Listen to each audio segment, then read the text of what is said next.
हरे कृष्ण कृष्ण कृष्ण हरे हरे, हरे राम राम राम हरे हरे।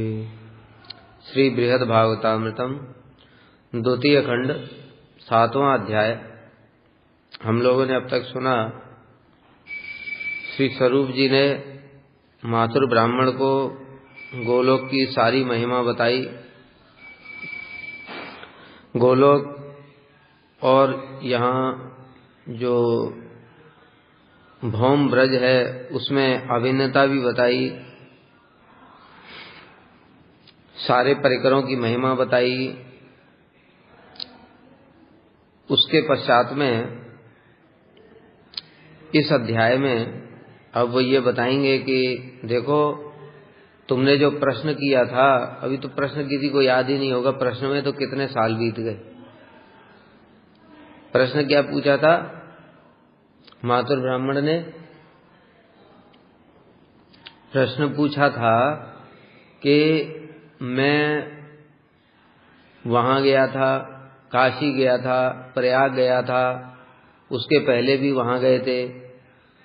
जब कामाख्या से चले थे तो गंगा सागर गए थे, वहां कर्मकांडी ब्राह्मणों को देखा था। तो साध्य साधन क्या है? उसके उत्तर में ये सब बता रहे थे कि साध्य देखो, क्या साध्य है, क्या साधन है, और मैंने कैसे किया, और अंत में किस निष्कर्ष पर पहुंचा, उस सब का सार अब बताएंगे।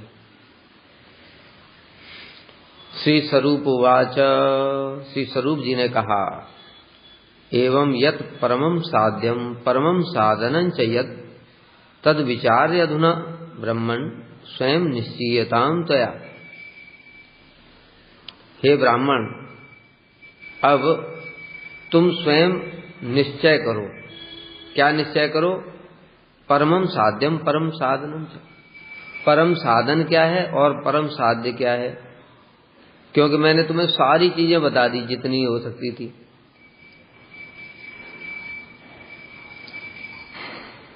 टीका में श्री सनातन गोस्वामी कह रहे हैं, 7वें अध्याय में श्री स्वरूप की कृपा से माथुर ब्राह्मण को प्रेम की प्राप्ति भी होगी।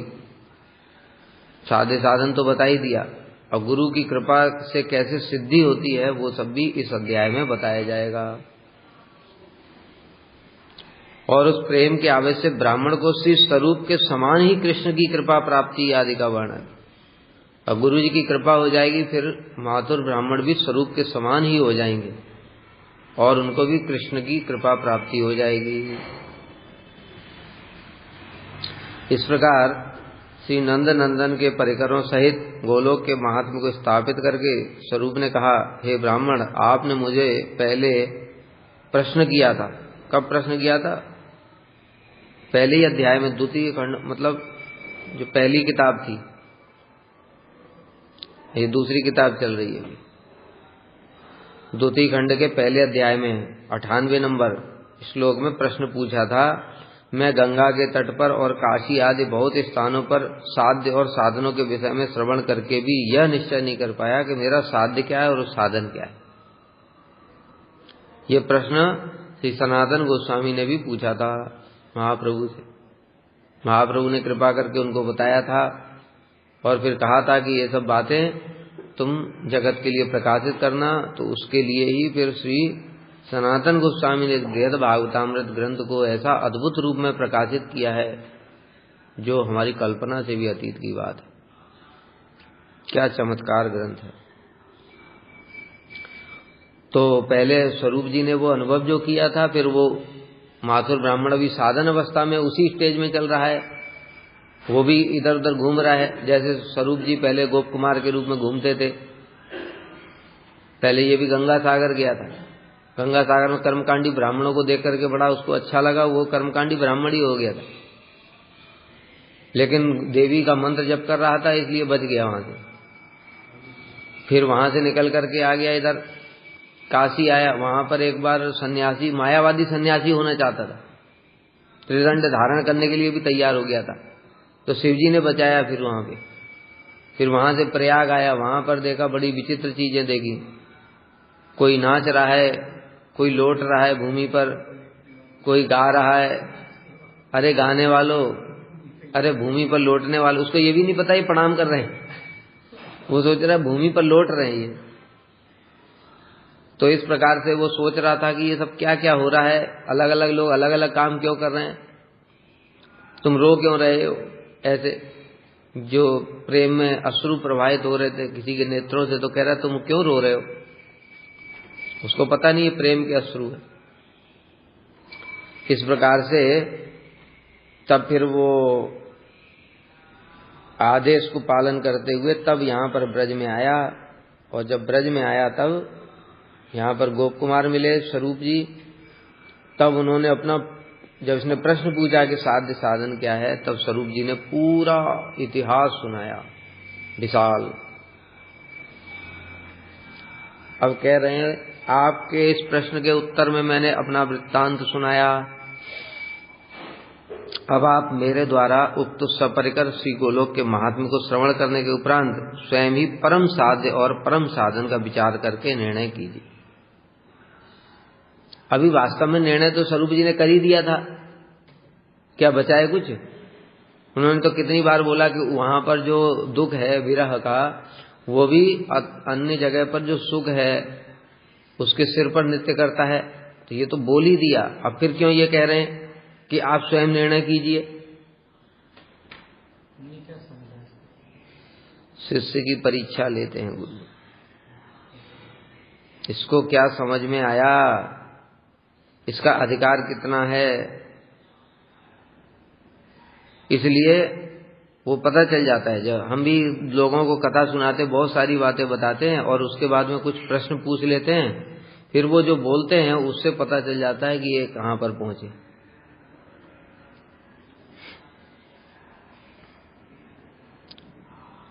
वास्तव में श्री स्वरूप की ब्राह्मण के प्रति यह उक्ति उसी प्रकार समझनी चाहिए जिस प्रकार श्री गुरुदेव शिष्य के ज्ञान की परीक्षा के लिए कहा करते हैं। ज्ञान की परीक्षा का मतलब क्या है, अधिकार। यहाँ ज्ञान की परीक्षा नहीं ले रहे हैं गुरु जी, कि शब्द ज्ञान प्रयोग हुआ है लेकिन ज्ञान की परीक्षा नहीं ले रहे हैं,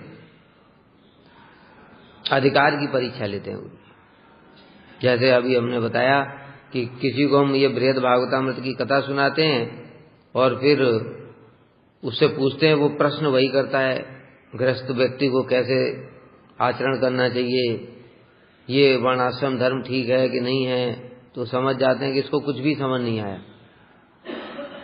ये परीक्षा हो गई और उसका अधिकार पता चल गया। उसी प्रकार से किसी त्यागी को पूछते हैं और वो त्यागी फिर बोलता है, फिर प्रभु जी ऐसा था, फिर वैसा था, फिर ऐसे साधन वो ठीक था, फिर यहाँ भी तो ऐसा था, वहाँ भी वैसा था। मतलब अभी ये अनर्थग्रस्त है, इसके अंदर में व्यूढ़ विकल्पा चल रहा है। और जो सर्वोत्तम जो साधक होगा, जिसका अधिकार उन्नत होगा, वो इसको सुनने के बाद रसास्वादन करेगा। हो क्या आनंद आया, वो रसास्वादन होता है उसको। रसास्वादन निष्ठा से नीचे नहीं हो सकता है कभी, निष्ठा की अवस्था से ऊपर ही रसास्वादन होता है। निष्ठा वाला साधक संघर्ष करता है, उसकी स्थिरता हो गई है, बुद्धि भी स्थिर हो गई है, भजन में निरंतरता आ गई है, लेकिन आस्वादन नहीं होगा। रुचि की अवस्था से आस्वादन होता है। तो इस प्रकार से अलग अलग जो साधक हैं, उनके ये सब सुनने के पश्चात में उनके अंदर क्या हुआ, क्या समझ में आया। जैसे गुरु जी को हमने देखा है कई बार कथा में, गुरु जी ऐसे ही पूछ लेते हैं, क्या समझ में आया बताओ, तो वो जो बोलते हैं उससे पता चल जाता है कि इनका अधिकार क्या है। मातुर ब्राह्मण श्रेष्ठ मद्वत् प्राप्यम त्वयापि तत् सर्वं देव्याः प्रसादेन प्राप्तम एवेति मन्यताम। हे मथुरा के ब्राह्मणों में श्रेष्ठ। मथुरा के ब्राह्मणों में श्रेष्ठ क्यों बोला, क्योंकि मथुरा में तो हजारों हजारों लाखों लाखों ब्राह्मण हैं, किंतु उनमें से किसी के प्रति भी ऐसी कृपा नहीं है जैसी तुम्हारे प्रति है। स्वरूप जी जानते हैं, अरे जिसके लिए स्वयं मुझे राधा जी ने आदेश दिया है, उससे बढ़कर किसी को कृपा क्या हो सकती है। बाकी सब तो अपने कर्म के अधीन हैं, घूम रहे हैं चक्र में, इसका क्या सौभाग्य है। स्वरूप जी देख रहे हैं, ब्राह्मण को नहीं दिख रहा है, किंतु जैसे उदाहरण देते हैं कि यहाँ पर जो बैठे हुए हैं इनको हम देख रहे हैं कि क्या सौभाग्य है तुम्हारा, तुम गौड़ी मठ में आ गए। अब वो बेचारा अभी नींद से ही जूझ रहा है, उसको लग रहा है मेरा क्या सौभाग्य है, मैं तो भजन ही नहीं कर पा रहा हूं, अभी तक तो मुझे निद्रा पर ही जय नहीं हुआ, आरती में उठ नहीं पाता हूं, कथा में सो जाता हूं, मन सब समय चंचल रहता है, क्या सौभाग्य है मेरा, समझ गए। लेकिन जो ऊपर वाले हैं वो देख रहे हैं, वो गलत भी नहीं है, दोनों अपनी अपनी जगह बिल्कुल ठीक है, क्योंकि जो स्वरूप देख रहे हैं वो मातृ ब्राह्मण नहीं देख सकता, लेकिन जो मातृ ब्राह्मण जो समझ रहा है वो स्वरूप जी जानते हैं, ऊपर वाला सब जानता है ना, क्योंकि स्वरूप जी तो वहीं से निकल के गए हैं, इसलिए इसके अंदर में क्या चल रहा है इसको पता नहीं है, मैं कितना सौभाग्यशाली हूं, ये सब उनको पता है। इसलिए मथुरा के ब्राह्मणों में श्रेष्ठ देवी की कृपा से प्राप्यम तो सर्वम देव्या प्रसादेन, वो देवी की कृपा से आप भी मेरे भांति अभीष्ट फल को संपूर्ण रूप में प्राप्त करेंगे। देवी की कृपा क्यों बोला? वास्तव में देवी की कृपा एक लेवल की है, उससे कुछ होने का वाला नहीं है, नेक्स्ट लेवल की कृपाएं होती हैं, हर लेवल की कृपा होती है। अनर्थग्रस्त साधक निष्ठा में पहुंचा, वो अपने भजन से नहीं पहुंचा, वो भी कृपा से पहुंचा, लेकिन उसका थोड़ा बहुत साधन होता है। जैसे हम लोग पहले उदाहरण सुन चुके अनेक बार कि तुमने कार खरीदने गए, 1 रुपया लेकर पहुंचे और उसको दया आ गई, अरे ये तो साधु है, कार में बैठना चाहता है, उसने 1 रुपया तुमसे ले लिया और कार दे दी तुमको। अब ये क्या हुआ? कृपा से प्राप्त हुई कि तुम्हारे पैसे से प्राप्त हुई? कृपा से प्राप्त हुई। तो उसी प्रकार से जो अनर्थग्रस्त साधक है वो थोड़ा भजन साधन, मतलब अब तुम सोचो ना, भजन साधन क्या है उसका? कथा में नींद आ रही है, कीर्तन में मन चंचल है, हरि नाम में मन लगता ही नहीं है, अब क्या साधन है फिर? उससे निष्ठा कैसे हो जाएगी? ऐसे साधन से कोई निष्ठा होती है? लेकिन उसकी होगी ना, वो जो हुई तो कैसे हुई? कृपा से हुई, और निष्ठा में फिर सब ठीक हो जाता है, निरंतरता आ जाती है। तो निरंतरता आना भजन में बहुत बड़ी चीज होती है, वो बहुत जन्म लग जाते हैं निरंतरता आने में, क्योंकि पहले ही सुन चुके हम लोग, निरंतरता का मतलब है वो माया से टक्कर लेने की शक्ति आ गई उसके अंदर। काम क्रोध मोल और मद मात्सर्य रहने पर भी उसका कुछ बिगाड़ नहीं पाते, यही तो माया के अस्त्र हैं, काम क्रोध मोल और मद मात्सर्य, ये उसके अंदर हैं, फिर भी कुछ बिगाड़ नहीं पा रहे, वो अपना भजन किए जा रहा है, इनसे संघर्ष कर रहा है, लेकिन ये लोग उसको पीछे नहीं खींच पाते। तो इसलिए ये जो आया इसके अंदर ये गुण शक्ति, ये कहां से आई? क्या वो सोते हुए कथा सुनने से, सोते हुए हरि नाम करने से, चंचल मन से आई? कहां से आई? कृपा से आई। और उन्होंने कृपा क्यों कर दी? कि देख रहे हैं हाँ चलो चेष्टा कर रहा है बेचारा, और इसके ज्यादा ये कर ही नहीं सकता है, इसका अधिकारी निम्न है तो कर ही नहीं सकता है, इसके ज्यादा तभी कर पाएगा जब अधिकार ऊपर बढ़ेगा, तो मैं अधिकार ऊपर बढ़ा देता हूँ, इसको प्रमोशन दे देता हूँ। तो उन्होंने थोड़ी शक्ति संचार कर दी, निष्ठा में आ गया। अब निष्ठा वाला सब समय संघर्ष में ही डूबा हुआ है, तो उसको नाम में रुचि कैसे आएगी? कथा में रुचि कैसे आएगी? रसास्वादन कैसे होगा? संभव ही नहीं है। इसलिए फिर वो देखते निष्ठा वाला साधक लगा हुआ है, दिन रात प्रार्थना कर रहा है, बार बार गुरु जी से ऐसे कर रहा है, तो उसको वो प्रमोशन करके रुचि में पहुंचा देते। तो हर लेवल पर कृपा चल रही है। तो इसी प्रकार से जो देवी की कृपा है, वो देवी की कृपा, वहां से उन्हें मंत्र दे दिया स्वप्न में कृपा करके। ये तो चाहता था पैसा, दे दिया मंत्र, उसने सोचा पैसा मिलेगा इससे, उसको पता ही नहीं था ये क्या है, जब भी नहीं रहा था, उसके प्रति शिथिलता थी, तब भी देवी ने कुछ उसको फिर बोला दोबारा, तो देवी के प्रति श्रद्धा थी, तो इसलिए फिर दोबारा शुरू कर दिया इसने। तो ये कृपा यहां तक पहुंचा दी देवी ने, कहां तक? कुंज तक। बाकी फिर आगे की कृपा भगवान ने फिर दूसरी व्यवस्था करी, स्वरूप जी को भेजा, गोप कुमार जी को, और उन्होंने पूरा ये इतिहास सुनाया। ये इतिहास सुनाने से भी कुछ होगा नहीं, अभी फिर शक्ति संचार भी करेंगे, तो वो दिखाता है कि गुरु कैसे कृपा करते। ये सारे लेवल दिखा दिए यहाँ पर गुरु कृपा के। बीच में शिव जी ने भी कृपा करी थी, मार्गदर्शन किया था, वो भी गुरु हैं। तो देवी की कृपा से उन्होंने अपनी कृपा नहीं बोला, क्यों? वैष्णवों में दीनता होती है, मैं क्या कृपा करूं, वो देवी की कृपा ही है, ऐसे बोल रहे हैं। वास्तव में कृपा सारी कृष्ण की है। कृष्ण ने देवी के हृदय में प्रेरणा दी। देवी अपने आप मंत्र तो देती तो दूसरों को भी, कामाख्या में कितने लोग पूजा करते हैं, सबको क्यों नहीं देती देवी? समझ में आ रही बात? तो कृपा तो कृष्ण की है मूल में। फिर देवी निमित्त बनी, बीच में शिव जी भी निमित्त बने, फिर यहां पर अभी स्वरूप जी निमित्त बन रहे हैं। मेरी भांति अभीष्ट फल को संपूर्ण रूप में प्राप्त करेंगे, ऐसा निश्चित रूप में समझना। श्री स्वरूप अब कृपा पूर्वक मातुर ब्राह्मण के अभीष्ट साध्य को किंचित प्रकाशित करते हुए धीरे धीरे बढ़ रहे हैं आगे। साध्य की प्राय संपूर्ण सिद्धि होने के अभिप्राय से अब साध्य तो पता चल गया, गोलों की सबसे श्रेष्ठ है। अब सिद्धि कैसे होगी इसकी? मथुरा के ब्राह्मणों में श्रेष्ठ होने के कारण आप भी मेरी तरह उक्त महात्म युक्त महान साध्य वस्तु को प्राप्त करेंगे, मतलब गोलोक को प्राप्त करेंगे। अगर इसको गोलोक प्राप्त नहीं करना होता तो स्वरूप जी नहीं आते, फिर कौन आते? वैकुंठ के पार्षद, अयोध्या के पार्षद, द्वारका के पार्षद। लेकिन यहां पर गोलोक के पार्षद आए स्वयं। वर्तते चाविष्टम चावशिष्टम यद भूत प्रायंच विद्धि तत् वीक्षे कृपाभरम तस्य व्यक्तम भगवतस्त्वयि। तथा जो कुछ भी बाकी है, बाकी क्या है? अभी तो सब कुछ बाकी है, अभी तो सुना ही है ना।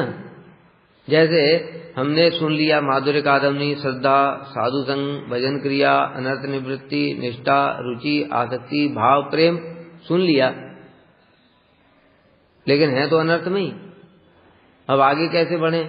साध्य भी प्राप्त कर लिया, कृष्ण प्रेम है, प्राप्त कैसे हो? इसलिए कह रहे हैं कि जो कुछ भी बाकी है उसको भी प्राप्त हुआ ही समझना। ये कौन देख रहा है? स्वरूप। मातृ ब्राह्मण नहीं देखेगा, उसको ये बात उनकी समझ में भी नहीं आएगी। वो सोचेगा ये इन्होंने जो प्रेम की बातें बताई, मेरे अंदर तो कुछ है ही नहीं, कहाँ प्राप्त होगा, कैसे प्राप्त होगा, क्या करूं, समझ नहीं आएगा उसको। ठीक है, क्यों समझना बाकी जो चीजें हैं? क्योंकि मैं आपके ऊपर भगवान की पूर्ण कृपा देख रहा हूं। और पूर्ण कृपा का लक्षण क्या हुआ? स्वयं गोलोक से आए,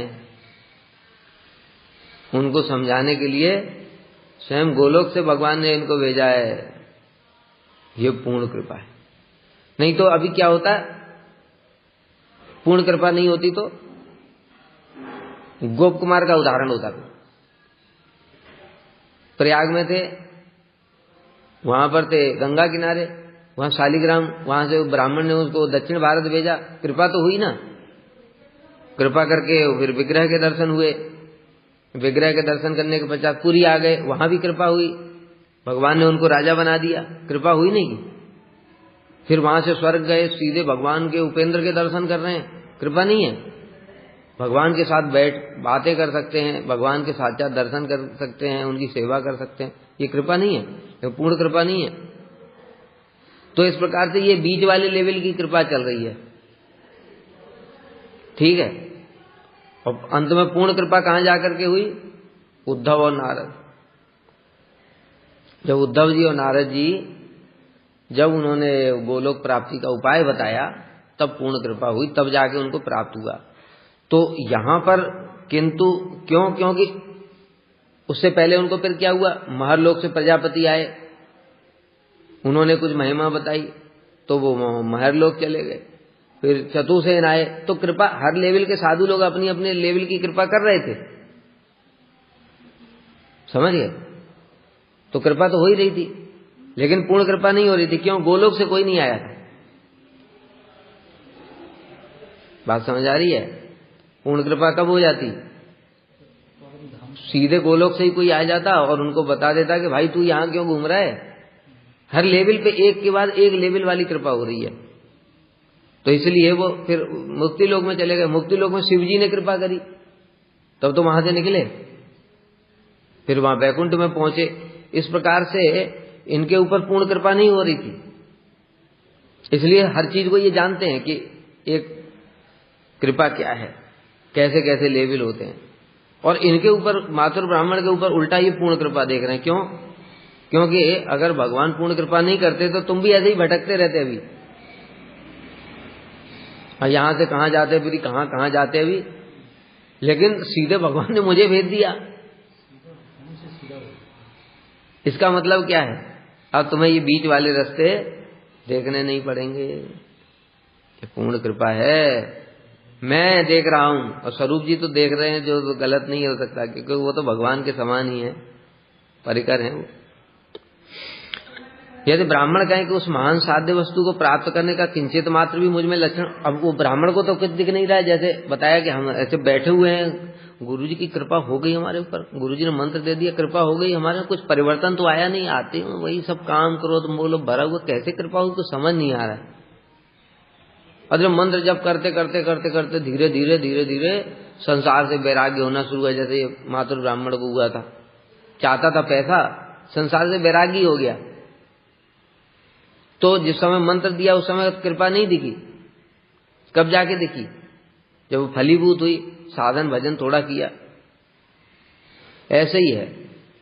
तो वो तो ऐसे सोच रहा है कि मेरे अंदर कृपा किंचित मात्र भी लक्षण नहीं है साध्य वस्तु को प्राप्त करने का। आपने इतना गोलों की इतनी महिमा, अरे बाबा रे, वो तो ऐसे है जैसे कि एवरेस्ट की ओर देखो तो सिर की टोपी गिर पड़े। यहाँ की महिमा तो ऐसी है, तो मेरे अंदर तो कुछ ऐसा है नहीं कि मैं इसको प्राप्त कर पाऊंगा। इसलिए स्वरूप वर्तते कह रहे हैं, मैं उसका लक्षण देख रहा हूं, तुमको नहीं दिख रहा है। मैंने देख लिया, क्योंकि उनको सब कुछ पता है, अंतर्यामी भी है वो।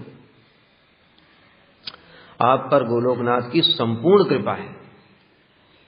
अतः मदन गोपाल देव का साक्षात दर्शन आदि जो कुछ बचा रह गया है उसको भी हुआ ही जानो, हो गया। जैसे एक और उदाहरण देता हूं, रघुनाथ दास गोस्वामी। रघुनाथ दास गोस्वामी पहुंचे नित्यानंद प्रभु के पास।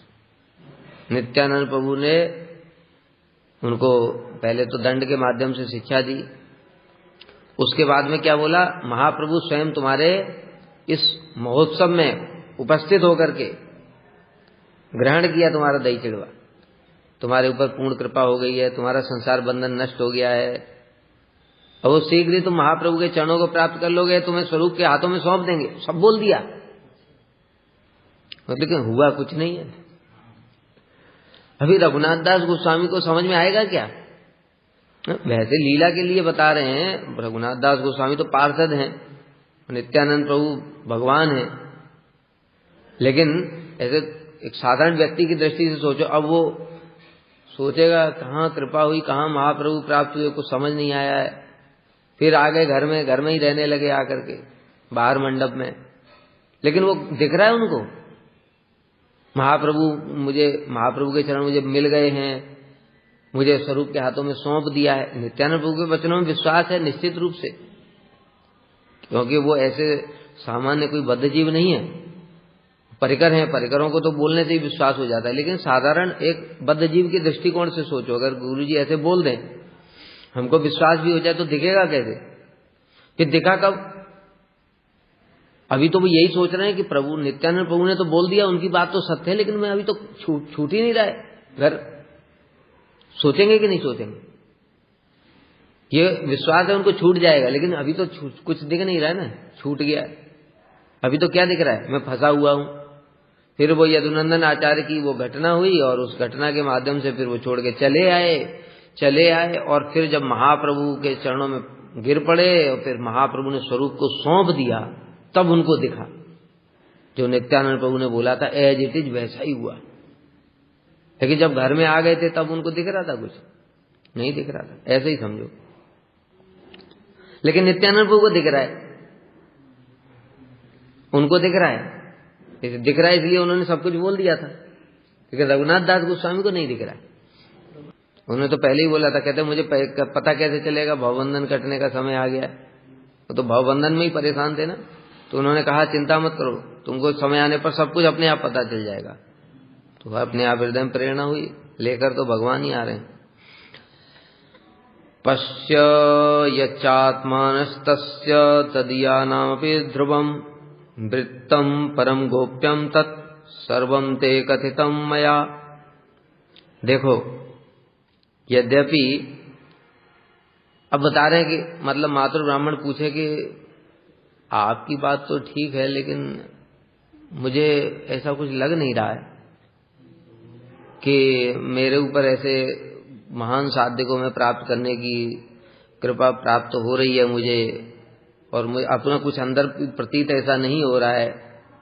तो मैं कैसे समझूं आप जो कह रहे हैं वो बात ठीक है? तो कह रहे हैं सुनो, मेरा कृष्ण और उनके परिकरों का वृत्तांत निश्चिंत ही अत्यंत गोपनीय है। भाई गोलोक की बात कौन बताएगा तुमको आकर?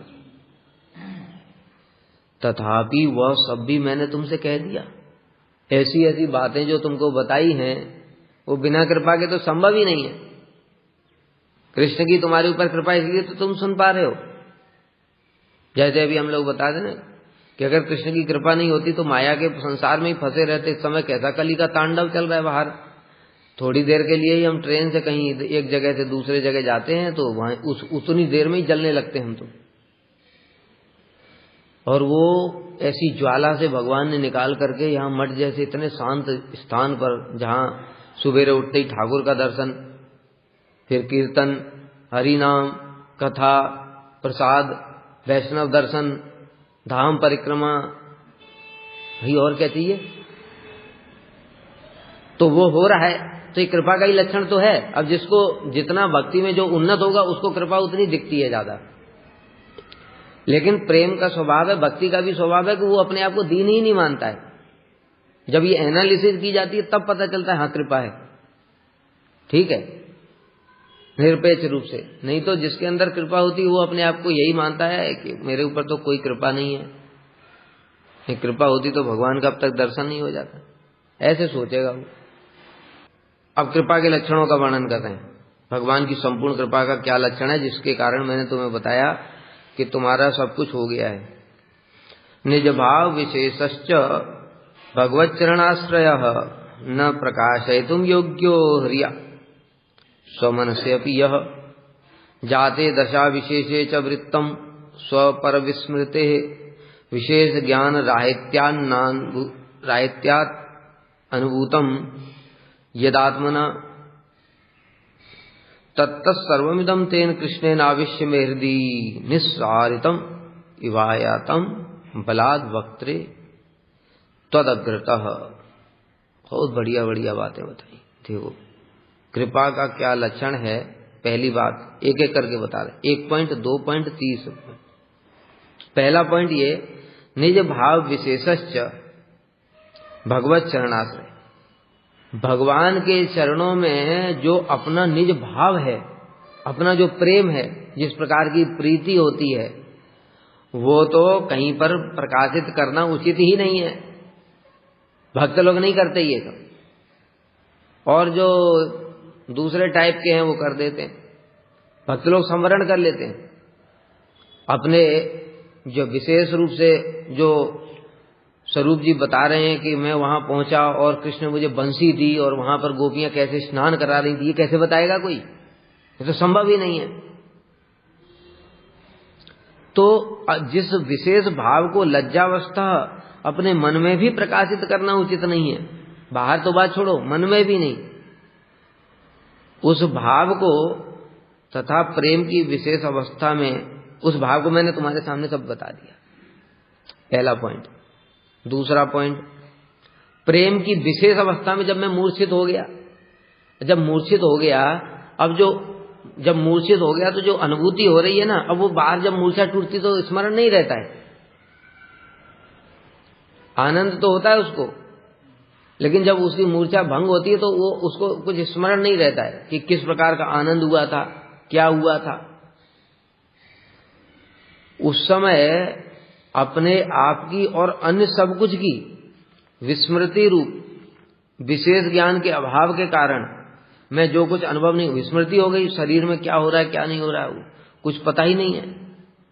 अंदर से तो आनंद हो रहा है लेकिन बाहर से शरीर की कुछ सुध बुद्धि नहीं है। जैसे महाप्रभु मूर्छित हुए, उनको पता है कि मैं कछुआ हो गया हूं, जब बाह्य स्फूर्ति हुई तो शरीर ठीक हो गया। महाप्रभु को पता है जब मैं 12 हाथ का ये सब अंग खुल गए मेरे, जब बाह्य स्फूर्ति हुई तब तक तो ठीक हो गया। तो जब वो मूर्छित थे और शरीर के अंग खुल गए थे, उसको वो कैसे वर्णन करेंगे? कर ही नहीं सकते। लेकिन कह रहे हैं कृष्ण ने मेरे अंदर प्रवेश करके मुझसे वो सब भी वर्णन करा दिया जो कि उस समय मैंने अनुभव किया था जब मैं मूर्छित था। ये कैसे संभव है? इसलिए कह रहे तुम्हारे ऊपर संपूर्ण कृपा है। उन सब वृत्तांतों को भी कृष्ण मेरे हृदय में प्रवेश कर बलपूर्वक मतलब मैं रोक रहा था लेकिन मुंह रुक नहीं रहा है।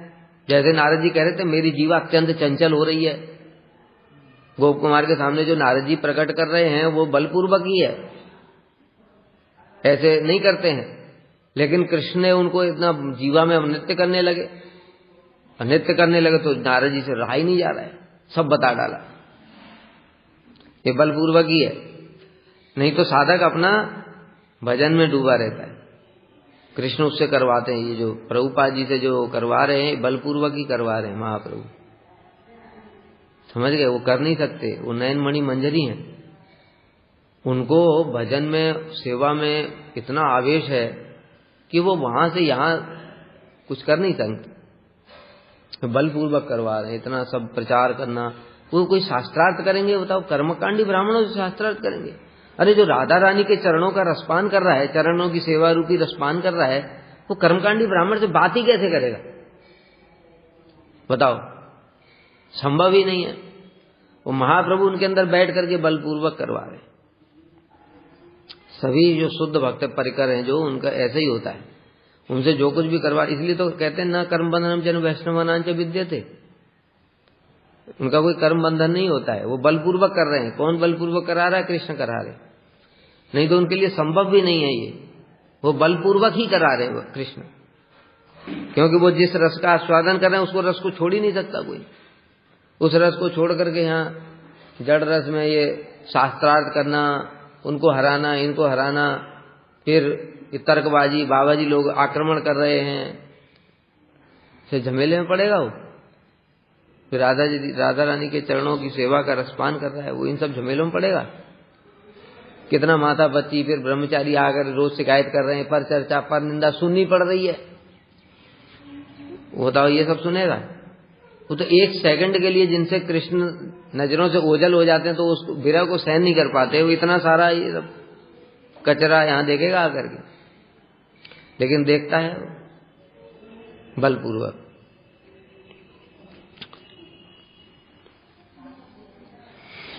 यदि आपत्ति हो कि गुरुदेव तो परम गोप्य विषय को भी शिष्य के निकट कृपा पूर्वक प्रकाशित कर देते हैं, ये बात तो ठीक ही है।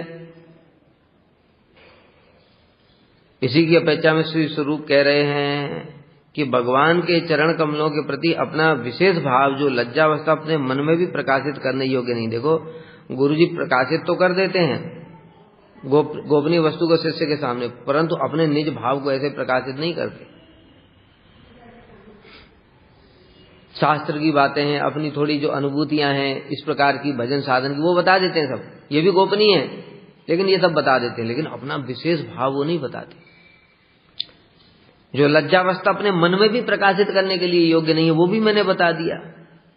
और दूसरी बात, प्रेम मूर्छा की अवस्था में मैं स्वयं जिन वृत्तांतों का अनुभव नहीं कर पाया, जैसे बताया शरीर में रोमांच, कंप, अश्रु, क्या क्या हो रहा है वो सब मुझे तो पता नहीं है, वो सब भी वर्णन कर दिया।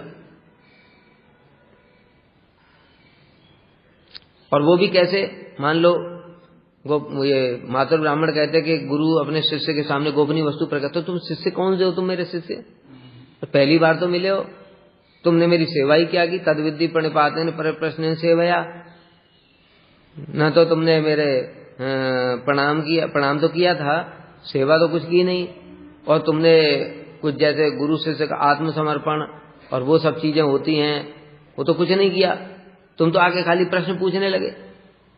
और वो प्रश्न पूछने के उत्तर में ही मैंने ऐसे जो साधारण जो गोपनीय बातें उनको छोड़ो, विशेष गोपनीय बात, यहां तक अपने विशेष भाव और उसके अलावा जो मूर्छा की अवस्था में जो चीजें मैं भी अनुभव नहीं कर पाया वो भी सब बता दिया। ये कैसे हुआ? कृष्ण ने किया। इससे मैं समझ गया तुम्हारे ऊपर कृष्ण की संपूर्ण कृपा है। नहीं जैसे अभी बताया ना, गुरु ने शिष्य को गोपनीय बातें बताई, अपने साधन भजन की तो कृपा है, लेकिन संपूर्ण नहीं है। संपूर्ण कब हुई? तो अपने भाव संबंधी सारी चीजें भी बता दी, वो सब संपूर्ण हो गई। कृष्ण ने मेरे हृदय में प्रवेश करके उन समस्त परम आश्चर्यजनक लीलाओं की तर्क से अतीत महिमा को बलपूर्वक मेरे हृदय से निकालकर मुख के माध्यम से तुम्हारे समझ से प्रकाशित कर दिया। मैंने स्वयं भी जिसका अनुभव नहीं किया, कब मूर्छित दशा में मुझे पता ही नहीं चला, वो भी इस वाक्य का तात्पर्य है कि भगवान के दर्शन आदि से प्रेम की विशेष अवस्था अर्थात मूर्छा, उन्माद, ये दशा में उसको अनुभव नहीं होता है मैं क्या हो रहा है। आदि के उत्पन्न होने के कारण मैं स्वयं अपनी और अन्य सबकी विस्मृतिवश, बाकी सबके साथ क्या हुआ, मेरे साथ क्या हुआ, मुझे कुछ पता नहीं। लेकिन कृष्ण ने मेरे हृदय में प्रवेश करके वो सब भी मुझे अनुभूति कराई और मेरे मुख से तुमको बुलवा दिया। यही आप पर भगवान की कृपा का लक्षण है। भवतश्चात्र विश्वासो नितराम समपद्यत लक्षणै लक्षितश्चायम मया शीघ्र फल प्रदः। अब ये जो लक्षण है, जैसे हमने बताया किसी के हृदय में भाव उत्पन्न होने वाला है, उसका लक्षण क्या है? देखने से पता चल जाएगा। अब वो सब समय कृष्ण में आविष्ट रहेगा। शांति, अवृत, कालत्व, विरक्ति पहले से ही आ जाएंगे तो कि एकदम से अनर्थ से सीधे शांति, अवृत, कालत्व, विरक्ति माने शून्यता हो जाएगा। तो लक्षण दिखाई देगा ना। निष्ठा का लक्षण क्या है? अभी तक ये सोता था, इसकी नींद दूर हो गई है। अभी तक ये हरि नाम करने के टाइम कभी आता था, कभी नहीं आता था, अभी आने लगा है। मंगल आरती में भी आ रहा है, मतलब निष्ठा में अब प्रवेश करने वाला है, धीरे धीरे हो रहा है। ऐसे करके निरंतरता आ रही है भजन साधन में, तो लक्षण दिख रहा है कि नहीं? उसी प्रकार से कृपा का लक्षण भी दिखता है, किसके ऊपर कितनी कृपा हुई। जैसे बताया साधु मिले, थोड़ा बहुत कथा सुनाई, ये भी कृपा है। लेकिन ये कृपा थोड़ी है, पता चल गया कि इसके बाद इसने आचरण कितना किया, मतलब उसका प्रभाव कितना हुआ। प्रभाव एकदम पूर्ण पड़ गया और वो तुरंत हरिनाम करने लगा, प्याज लहसुन छोड़ दिया, तो समझ गया ना कि बहुत कृपा है इसके ऊपर। इसी प्रकार से ये जो लक्षण देख रहे हैं, ये स्वरूप जी जो अनुभव कर रहे हैं कि ऐसा कैसे हो सकता है, ये तो संभव नहीं है, लेकिन ये भी हो रहा है, इसका मतलब तुम्हारे ऊपर संपूर्ण कृपा है। मैं लक्षण देखकर जान गया हूं कि तुम्हारे ऊपर संपूर्ण कृपा है। दूसरी, मेरे वचनों पर तुमने दृढ़ विश्वास किया है, यह भी लक्षण देखकर मैं जान गया हूं। उसका लक्षण क्या होता है? मेरे वचनों पर दृढ़ विश्वास है। लोग हमसे बोलते हैं, हमारे प्रणाम करते हैं आकर के, और उनकी हमारे प्रति कितनी श्रद्धा है हमको लक्षण से ही पता चल जाता है। कैसे पता चल जाता है? प्रणाम करते हैं, सब कुछ करते हैं, कथा में कभी आते नहीं, कथा नहीं सुनते। इसका मतलब क्या है? वो भीतर से श्रद्धा नहीं है। ऐसा हो ही नहीं सकता है कि किसी के प्रति श्रद्धा हो और उसके कथा में बैठो नहीं, यहां रहने पर भी नहीं बैठते। इसका मतलब क्या है? श्रद्धा नहीं है, ऊपर से दिखा रहे हैं, श्रद्धा कहीं और है। अथवा कथा में बैठते हैं, सुनते हैं, हम पूछते हैं, कुछ बताते नहीं हैं। उस कथा को धारण करने के लिए चेष्टा नहीं करते, ये भी श्रद्धा का लक्षण नहीं है। उसको आचरण नहीं करते, ये भी श्रद्धा का लक्षण नहीं है। तो वो सारे सिम्टम्स देख करके हमको पता चल जाता है किसकी कितनी श्रद्धा है। मतलब जैसे कोई सुना चला गया, कोई मतलब नहीं, थोड़ी श्रद्धा है, सुन लिया उसने कम से। दूसरा सुन ही नहीं रहा है, उसकी बिल्कुल ही श्रद्धा नहीं है, वो केवल ऊपर से श्रद्धा का अभिनय करके चला गया, लौकिक व्यवहार कर रहा है, ठीक है।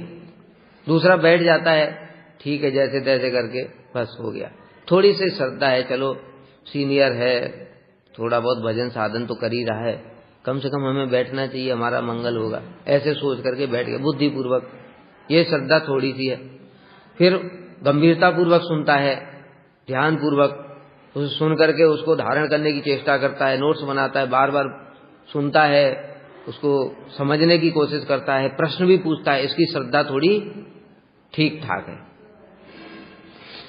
और उसके ऊपर वाला फिर आचरण भी करेगा, ऐसे कैसे प्राप्त करूं, ऐसे जैसे ये बोला ऐसा कैसे हो जाऊं, मैं भी ऐसे कैसे करूं, ये पूर्ण श्रद्धा है। तो देखने से हमको सब पता चल जाता है, कौन क्या कर रहा है, कौन क्या बोल रहा है, कितना अंदर है, कितना बाहर दिखा रहा है, वो पता चल जाता है। उसी प्रकार से जो स्वरूप जी हैं वो तो परिकर हैं, उनको तो ये बोलने की भी जरूरत नहीं है, वो तो अंतर्यामी है, उनके अंदर कृष्ण जैसे गुण हैं। लेकिन फिर भी कह रहे हैं कि मैं लक्षण देख करके जान गया हूं कि आपने मेरे वचनों पर दृढ़ विश्वास किया है। दृढ़ विश्वास का लक्षण क्या है? सुनने के साथ में हृदय आनंदित हो जाएगा, चित्त प्रसन्न हो जाएगा, चेहरा खिल जाएगा, समझ गए। और संशय युक्त होगा तो हाँ ठीक है प्रभु जी आपने ठीक ही बोला, हाँ ठीक है, और सकल चेहरा अंदर से मन और चित्त मिल नहीं रहे, तो उसका जो रिएक्शन है वो चेहरे पे आ रहा है और वो हमको दिख रहा है, इसलिए हमको पता चल रहा है कि ये संशयात्मा है, उसमें कुछ कर नहीं सकते। तो स्वरूप जी कह रहे हैं कृपा का लक्षण यह भी है कि मेरे द्वारा कथित इन वृत्तांतों में आपका सुदृढ़ विश्वास हो गया है। तो मान लो पूछें फिर आपको मेरे मन की बात कैसे पता चली कि सुदृढ़ विश्वास हो गया है? आपके मुख की प्रसन्नता इत्यादि लक्षण। और प्रसन्नता भी एक होती है कि जो थोड़ा जबरदस्ती कर रहा है, और एक प्रसन्नता होती है वो पूरा खिल जाता है, जब हृदय के डाउट एकदम संशय खत्म हो जाते हैं तो चेहरा एकदम खिल जाता है अलग तरीके। वो मुस्कान से देखकर भी पता चले, मुस्कान भी अलग अलग वैरायटी की होती है, उससे पता चल जाता है कि कितनी श्रद्धा हुई, कितना इसको समझ में आया, कितना विश्वास है, उससे भी पता चले। इसलिए पता है ना, साधुओं को साधारण नहीं समझना चाहिए। तो नब्ज देख करके सारी अंदर की लीवर, किडनी, हार्ट सब देख लेते हैं, वो तुम्हारा कौन सा सिस्टम कितना काम कर रहा है।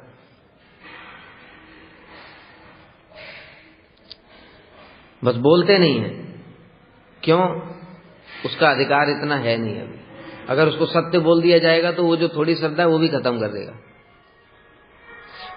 यह विश्वास शीघ्र ही विशेष तथा प्रचुर फल प्रदान करने वाला। ये श्रद्धा ही अब जो है कि तुमने जो मेरे वचनों में विश्वास किया, क्या कि ये सब साधन है, सबसे श्रेष्ठ आद्य गोलोक है और वो उसका ये साधन है, ये सब जो बातें हैं, पूर्ण विश्वास हो गया तुमको, यही प्रचुर फल प्रदान करेगा।